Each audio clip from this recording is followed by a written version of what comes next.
நிஜமா ரிஷி? நான் நினைக்கிறது நடக்குமா?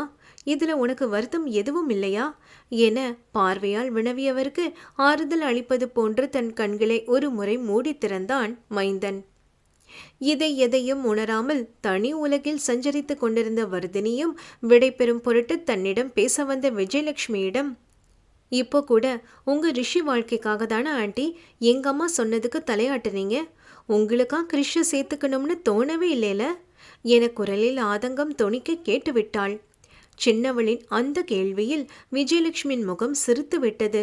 என்றோ தன் அன்னை கிறிஷின் உயிர் தோழியின் புகழ் பாடியது நினைவில் ஆட, இத்தனை காலம் தன் மகனை தூணாக தாங்கி நின்ற பெண் மீது தனி பிரியம் எழுந்தது. தன் கையிறு நிலையை எப்படி கூறி அவளுக்கு புரிய வைப்பது என்று அவருக்கும் புரியவில்லை. அப்போதும் எள்ளலாக, கிறிஷோட க்ளோஸ் ஃப்ரெண்ட் ஹம்சவர்தினி தான் நான்.